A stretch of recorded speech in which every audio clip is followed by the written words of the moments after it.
Hello guys, this is Siddharth और आज की इस वीडियो में यार हम लोग रिएक्ट करने वाले हैं कुणाल कुशवाहा की एक जो अभी रिसेंट वीडियो आई है, don't use DSA question sheet for interview preparation. तो उस पर अपन यार रिएक्ट करने वाले हैं। अब इसका यार जो मेन मोटिव है वो ये है कि मैं आपको अपना पॉइंट ऑफ व्यू बताना चाहता हूँ मेरे एक्सपीरियंस से, क्योंकि यार मैंने खुद ने भी पूरी प्लेसमेंट की तैयारी करी थी इन टेक कंपनीज में जिसमें डेटा स्ट्रक्चर्स और एल्गोरिथम पूछा जाता है।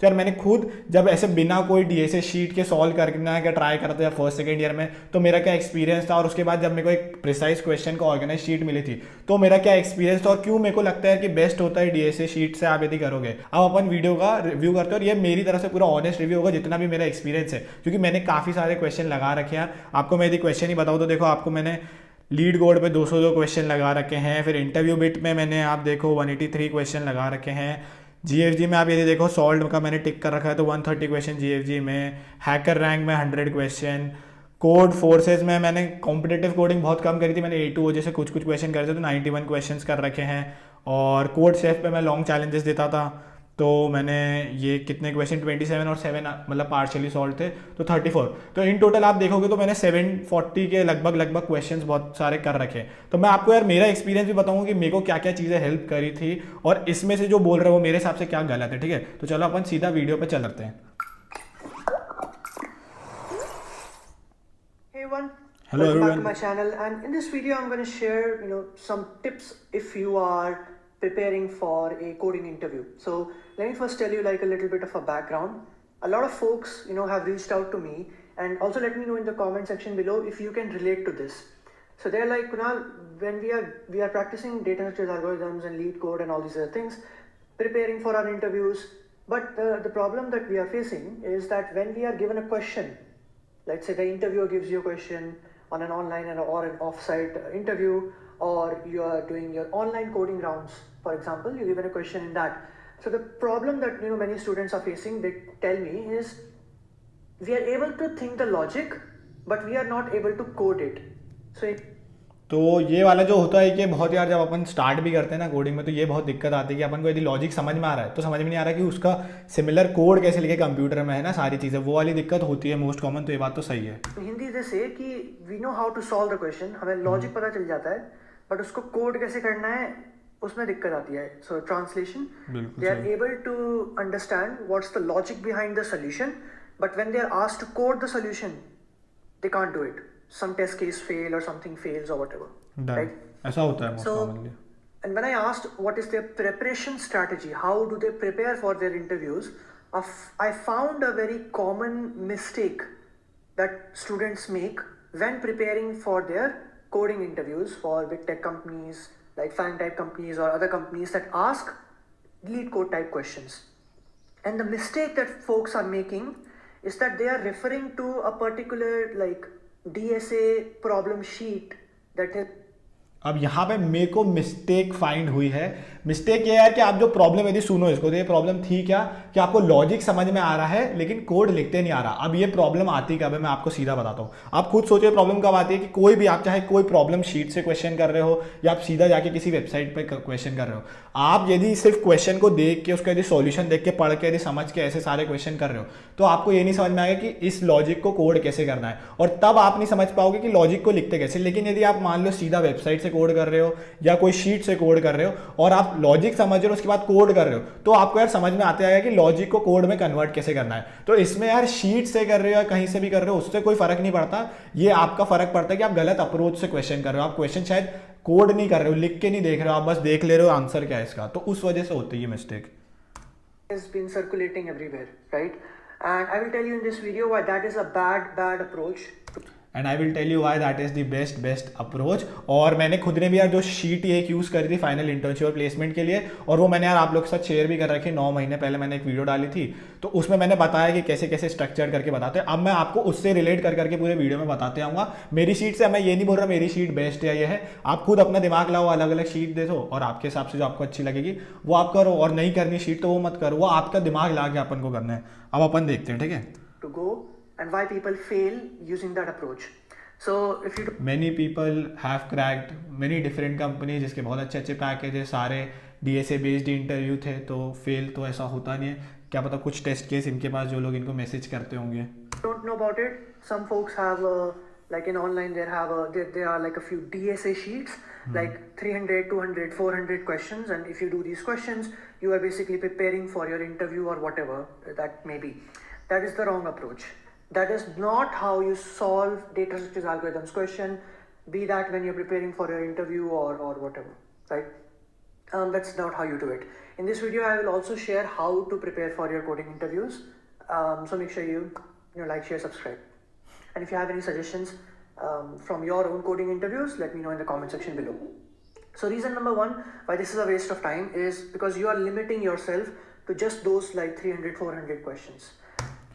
अब यार ये बात तो कुछ अजीब सी बात है ना। ये बात कैसी कह दी कि यदि मैं बोल रहा हूँ आपको एक सेट ऑफ क्वेश्चन है जहाँ पे जो सबसे ज़्यादा पूछे जाते हैं, तो आप ये वाले क्वेश्चन एक डीएसए शीट से कर लो, तो इसका ये मतलब थोड़ी होता है कि अपन लिमिट कर रहे हैं। ये इसका मतलब होता है कि पहले आप ये सिलेक्टेड क्वेश्चन कर लो, उसके बाद जब आप फ्री हो जाओगे तो आप और क्वेश्चन एक्सप्लोर करो उस पैटर्न के। तो इसका तो ये कोई तो मतलब होता नहीं कि एक लिमिट ही है कि 400 450 करना। ये तो ऐसा हो गया ना कि यार आपके पास एक लिस्ट है, आपको पता है बहुत सारे क्वेश्चन है, भंडार है, तो एक लिस्ट है, पहले उस लिस्ट को कर लो, फिर आपके पास कॉन्फिडेंस आ जाएगा तो आप और को करना। अपन जब कभी भी जेई या किसी की भी आपने तैयारी करी होगी एग्जाम्स की, स्कूल एग्जाम की, तो क्या होता था, एक पर्टिकुलर बुक अपन करते थे, उस पर्टिकुलर बुक के सारे क्वेश्चन करते थे, फिर अपन को एक कॉन्फिडेंस आ जाता था कि हाँ यार हमारा सिलेबस कवर हो गया। अब ऐसे आप करने आओ तो 10 बुक लगा लो, आप मैथ्स में लगाना तो अलग अलग बुक लगा दो, आर डी शर्मा लगाओ, एनसीईआरटी लगाओ, एग्जाम्पलर लगाओ, ऐसे लगाते लग गए तो आपको कॉन्फिडेंस ही नहीं आएगा कभी। तो ये बस सिलेक्टेड होता है, तो इसमें लिमिट वाली बात नहीं है, आपको कुछ और करना तो एक्स्ट्रा कर सकते हो। तो डीएसए शीट का फिर इसमें कोई कसूर नहीं है, मतलब डीएसए शीट की क्या दिक्कत है इसमें। And it's when we talk about coding interviews, when we talk about preparing and learning about data structures and algorithms, most folks they just start solving questions as it is. That is not the approach that I recommend. True, आपको सीधा तो करना नहीं obviously यार। आप पहले theory पढ़ोगे उसके बाद ही क्वेश्चन करोगे, सीधा क्वेश्चन पे जंप करोगे तो आपको क्वेश्चन आएगा नहीं, आप डिमोटिवेट हो जाओगे। तो अगेन ये डीएसए शीट से कोई रिलेटेड नहीं है इसका, है ना। ये तो बेसिक है कि आप कहीं से भी प्रैक्टिस करोगे, आपको पहले थ्योरी पढ़नी है। The approach that I recommend is something like this. Let me share with you. So the point number one is lead code is more than enough for you to prepare for your coding interviews. The approach that I recommend is, let's say you are, I do not recommend solving questions like randomly. I also do not recommend, हमें random नहीं करना चाहिए, organised करना चाहिए, ठीक है। Or even in the DSA sheet like categorized questions, I do. Point to be noticed, categorized इनको question करना अच्छा नहीं लगता, he doesn't recommend, ठीक है। Not recommend that. Okay. What I do recommend is, let's say you are starting with arrays, you're learning about arrays, or you're learning about recursion or whatever. What I want you to do is learn about it, watch your videos or whatever you want to do. True. Go to problem statements. Okay. Filter it accordingly. So you can filter it according to the tags. You can select, let's say, arrays or recursion or whatever. अब ये बात मुझे बताओ, categorise नहीं करना है और जाके फिर लीड कोड पे टैग लगा के कैटेगराइज करके आप अरे में ला रहे हो। तो मैं आपको एक बार शीट दिखा देता हूँ ना। शीट क्या होता है, ये शीट है अरे, स्ट्रिंग, मैट्रिक्स, अलग अलग कैटेगरीज है, टैग्स बोलते हैं इसको, अलग लैंग्वेज में टैग्स बोलते हैं। और ये टैग लगा दिया तो कैटेगराइज कर रहे हो, तो इन अ वे बोल रहे कैटेगराइज नहीं करना और फिर जाके खुद टैग लगा के कैटेगराइज हो रहा है, ठीक है। अभी तक Let's say we do recursion. Recursion करना है, शीट में भी रिकर्जन हो जाएगा।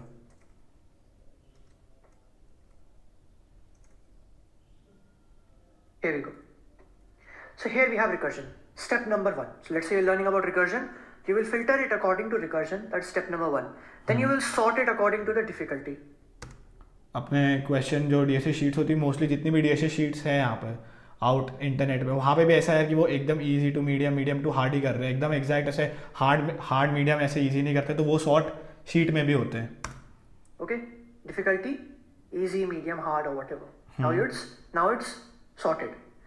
So here you can see there are around a lot of questions. Okay, there are so many questions related to it. What I want you to do next is, let's say you start solving from the very first easy one.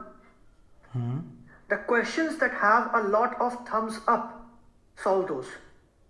The questions that have a lot of thumbs down as compared to thumbs up, ignore those. Those are just time wasting questions. इन अ वे बात क्या आ रही है कि आपको जो सबसे ज़्यादा Thums up है, मतलब जो सबसे ज़्यादा लाइक है, जो बहुत सारे लोग कर रहे हैं, वो वाला क्वेश्चन करो, और जो लोगों ने डिसलाइक करा वो वाला नहीं करो। अब आप जितनी भी प्रॉब्लम शीट देखोगे ना, जितनी फेमस है, उसमें यार यही तो होता है, जितने भी क्वेश्चन होते हैं वो ज़्यादा ऐसे वाले होते हैं जो मोस्टली लाइक्ड वाले होते हैं और कम लाइक्ड वाले होते हैं। और इनके स्टेटमेंट जो कुणाल ने बोला है उसमें क्या बोला है कि जिसमें ज्यादा लाइक हो वो वाले कर रहे हो, जिसमें कम लाइक हो वो नहीं कर। तो ज्यादा लाइक क्या होता है, मतलब कितना लाइक है, मतलब ऐसे तो सारे क्वेश्चन करने लग जाओगे कि आपको समझ में नहीं आ रहा ज्यादा लाइक है डिसलाइक है। तो ये ज्यादा और कम वाला तो एक रिलेटिव टर्म है। और आप यदि कोई भी मतलब अपनी कोडिंग शीट जो मैंने खुद ने सॉल्व करी थी, मान लो ये वाली शीट है, मैंने जो ये सॉल्व करी, ठीक है, तो आप कौन सा कोई सा भी एक क्वेश्चन निकाल लेते हैं हम जो लीड कोड का होगा, ठीक है, ये फिबोनाची नंबर मान लो, ये वाला रैंडम नंबर निकाला, मतलब रैंडम क्वेश्चन निकाला हमने और ये लोड हुआ। अब इसमें 3535 लाइक और 264 डिसलाइक है, तो एक क्वेश्चन में भी बहुत ज़्यादा लाइक है डिसलाइक है, इजी क्वेश्चन है। अब दूसरा अपन क्वेश्चन निकाल के देख लेते हैं, ये देखो मैक्सिमम सब अरे वाला लीड कोड में।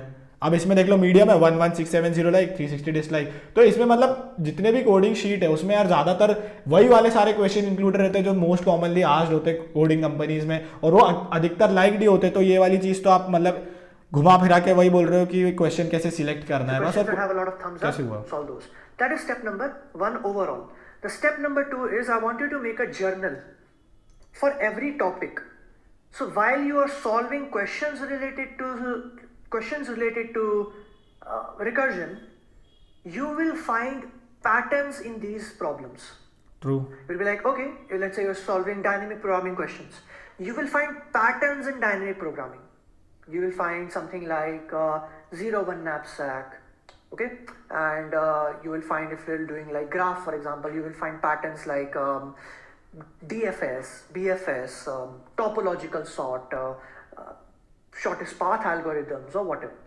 तो बेसिकली इसमें क्या बोल रहे हैं कि पैटर्न अपन को देखना है क्वेश्चन का जब आप सॉल्व करो, ताकि आपको पैटर्न समझ में आए कि कौन सा क्वेश्चन कौन सा पैटर्न का, ठीक है, ये कहना चाह रहे हैं। तो जब अपन प्रॉब्लम शीट करते हैं, जैसे जो स्पेसिफिकली जो मैं खुद करता हूँ, इसमें देखो ना आप इधर क्या है, ये जो जितने भी डिवाइडेड है ये एक पैटर्न में डिवाइडेड है कि आपके एक जैसे क्वेश्चन एक सेट में हो, 0-1 BFS एक में हो, मल्टी लेवल BFS हो, वो एक जैसे क्वेश्चन एक साथ एग्रीगेटेड है इसमें। तो उससे क्या होगा कि आपका पैटर्न क्लियर हो जाता है कि अपन को हाँ इस टाइप के क्वेश्चन करने हैं। और दूसरी बात, जैसे मैं आपको अपनी खुद की जो यही वाली सेम शीट है जिसमें मैं जब यूज़ करता था, तो आप इधर जो जर्नल वाली बात करें वो एक्जैक्टली सही बात है। आप जर्नल में लिखो कि क्या चीज़ आपको समझ में आ रहा है, किसका क्या पैटर्न है। तो मैं राइट साइड में जर्नल में लिखता था और कलर कोडिंग करता था कि कौन से क्वेश्चन मेरे को ईजी लगे, कौन से ज़्यादा लगे, ताकि बाद में फास्ट रिवीजन के लिए मेरे काम आए। और इधर साइड में जर्नल हो रहा है कि किस में क्या चीज़ मेथड यूज़ हो रही है, क्या पैटर्न है किस में। तो ये जर्नलिंग वाली चीज़ तो आप शीट में भी कर सकते हो ना। तो ये अलग कहाँ से हो रहा है, मतलब ठीक है, अभी तक कुछ अलग नहीं का समझ में नहीं आया, 5 मिनट हो गए वीडियो की। So you have to make a note of that. Instead of randomly solving questions, like even from a sheet or randomly solving questions on LeetCode, don't randomly solve. Do it topic wise and make a note of what sort of problem is being solved with which sort of an approach. True, तो आपको बिल्कुल ऐसे ही करना है। Sheet भी दिया तो topic wise दिया, आपको रैंडमली सॉल्व नहीं करना। शीट इसीलिए दिया रहता है कि टॉपिक वाइज डिवाइडेड है, आप उस तरीके से करो। This is the reason I got 100,000 subscribers in less than 3 months. तो ये तो कुछ अलग है, मतलब ये इससे रिलेटेबल तो है नहीं। कैसे गए वो कैसे मिला वो तो अलग ही चीज़ थी, ठीक है। Because that is the approach that I teach in my data structure algorithms bootcamp. Okay, so that is basically how you solve problems. Another reason, so you are limiting yourself. First of all, you are not limiting yourself by solving a problem sheet. आप लोग पहले एक preference दे रहे हो, उसके बाद आपके पास time बच रहा है तो आप और सॉल्व कर रहे हो, तो you are not limiting. It's not like you just solve these 300-400 questions, you'll be okay. That is the approach that I do not recommend. I also the not approach recommend. that I recommend for solving any coding interview is the one that I just mentioned to you. Which is similar to आपका DSA problem sheet घुमा फिरा के. Point number 2. I have also seen folks make this mistake that whenever the interview is coming close, they refer to these DSA sheets and they start solving problems from these DSA sheets a week or 2 before their interview. अभी जो flocs को आपने देखा है, मैं ये पूछना चाह रहा हूँ ये कौन है जो इतनी बड़े 450 क्वेश्चन की शीट 1 या 2 हफ्ते इंटरव्यू के पहले कर लेगा। और यदि ये वो लोग हैं तो यदि इन लोगों ने ऐसा करा होगा तो मतलब इसका मतलब उनने कोड तो पक्का नहीं करा होगा, उनने बस देख देख के खोल के सॉल्यूशन पढ़ लिए होंगे। और इसीलिए वही फ्लोक आपको जाके बोल रहे हैं कि भाई गाइस मेरे को समझ में नहीं आ रहा है भैया कि मेरे को राइट कैसे करना है कोड को। तो भाई जब तक तो तू प्रैक्टिस नहीं करेगा तो कैसे लिख पाएगा। तो गलती प्रॉब्लम शीट की नहीं है, गलती अपने अप्रोच की है कि आपने क्या गलती करी है। आप यदि ढंग से यदि उसको प्रॉपर तरीके से करोगे, प्रैक्टिस करोगे, कोड करोगे तो प्रॉब्लम शीट का भी कोई इशू नहीं है। तो प्रॉब्लम शीट कहाँ से बीच में आ रही है? वो तो ऐसा है कि आप 2 हफ्ते में थोड़ी पढ़ लोगे प्रॉब्लम, मतलब थोड़ी प्रैक्टिस कर लोगे इतने सारे question. I do not recommend this approach. The approach that I recommend is always be interview ready. True. Always be interview ready. Interview ready होने के लिए स्टार्टिंग में पहले आपको क्वेश्चन, एक सेट ऑफ क्वेश्चन करना पड़ेगा, उसके बाद आप लगातार क्वेश्चन करते रहो तो आप हमेशा इंटरव्यू रेडी होगे। तो इस पॉइंट में यदि ये कहना चाह रहे हैं तो ये बात तो सही है। This way you will not be stressed. Like, oh, I have my interview next week. I should do all the important questions that are in this DSA sheet. No. हाँ, क्योंकि आपने पहले से प्रैक्टिस कर रहे हो तो आपको एकदम एंड में एकदम अलग से कुछ नहीं करना पड़ेगा। आप ज़्यादा से ज़्यादा रिवाइज कर लो जो जो क्वेश्चन करें, जो अपन ने जैसे कलर कोडेड है हमारे कि मान लो हमने इजी था, ये येलो वाला डिफिकल्ट था, वैसा कर लोगे आप revise. Always be interview ready. Always do some good questions like 1 hour, 2 hours spent on lead code in the morning. That way, whenever you have your interview, you will be ready. Okay? The ability to not care is very important. What do you mean by not care? Not care means when you realize that your interview is next week, you should not panic. You should be chill, True. calm. You should like nothing has changed. You are just doing your regular practice like you were doing previously. Always be interview ready. It's very, very important. Because that way you will have the confidence to solve any problem that is given to you. Most of the time I've seen students, when they're given a slightly different problem from the 400 that are in the sheet or whatever, they are not able to adapt. This is because कि वो लोग यार वो जो question practice कर रहे हैं या तो वो रट रहे हैं, पूरा सॉल्यूशन देख देख के याद कर रहे हैं। क्योंकि यदि वो हर क्वेश्चन को शीट से ही फॉलो कर रहे हैं, किसी भी वेबसाइट से कर रहे हैं, शीट फॉर क्या कोई क्वेश्चन है उसको समझ रहे हैं उसका पैटर्न क्या है, तो उनको यार ये दिक्कत नहीं आएगी कि उससे थोड़ा भी डिफरेंट आ गया तो समझ जाएंगे कि इस पैटर्न का क्वेश्चन है, सेम ही है, लैंग्वेज चेंज कर रखी है तो अपन अप्लाई कर देंगे। अब वही बंदा हो सकता है जो यार इनको मैसेज कर रहा है कि 2 हफ्ते पहले मैं पढ़ रहा हूँ और ये सब देख रहा हूँ, क्योंकि यार ऐसे तो नहीं चलता है ना। आप लोग यदि क्वेश्चन प्रैक्टिस करोगे, पैटर्न ढूंढोगे तो हो जाता है, समझ में सारे क्वेश्चन आते हैं और आप इजीली अडेप्ट कर पाते हो। So that is the approach. One more reason why I do not recommend it. The last point is aim high. So don't just be like, okay, this is the sheet for Amazon India, or these are the questions asked in Microsoft India, these are the questions asked in Google or whatever. तो mostly जितनी भी sheets हैं यार उसमें ऐसा तो होता नहीं कि माइक्रोसॉफ्ट के क्वेश्चन है, अमेजोन के या सिर्फ गूगल के होते हैं। जितनी भी शीट डीएसए शीट है यूट्यूब पे भी, उसमें यार बेसिकली सारे मिक्सचर ही होते हैं आपके, अमेजोन के, माइक्रोसॉफ्ट और भी इतने सारे, मिंत्रा, फ्लिपकार्ट, ऊबर, स्प्रिंकलर, इतनी सारी कंपनीज के मिक्स क्वेश्चन होते हैं। तो एक स्पेसिफिक शीट के क्वेश्चन तो नहीं होते, और यदि ऐसा होता होगा तो वो आई ऑल्सो डोंट रिकमेंड कि आपको यार एक स्पेसिफिक उसके नहीं करने चाहिए, आपको मिक्स करना चाहिए, सारे क्वेश्चन देखने चाहिए। Limit yourself to such companies. हाँ, लेकिन प्रॉब्लम डीएसए प्रॉब्लम जो शीट्स होती है वो लिमिट नहीं करती है, तो वो अभी भी कोई पॉइंट क्लियर नहीं हुआ, ठीक है। Hire be like, okay, I do not care which company this question was asked in. It's a good question. I will do it. I will learn all the approaches. तो यार ये पूरी video देखने के बाद मेरे को लगता है कुणाल ने टाइटल शायद गलत लिख दिया, क्योंकि ये टाइटल तो बिल्कुल मैच नहीं खा रहा जो अंदर का कंटेंट है। क्योंकि ये जो होना चाहिए था वो क्या होना चाहिए था कि यार mistakes to avoid while using problem question sheets, क्योंकि जो जितने बताएं वो मिस्टेक है कि आप भाई साहब पहले थ्योरी पढ़ लो उसके बाद करो, रैंडमली क्वेश्चन सिलेक्ट मत करो। तो इन में मेरे को लग रहा है कि ये टाइटल थोड़ा सा क्लिकबेटी था।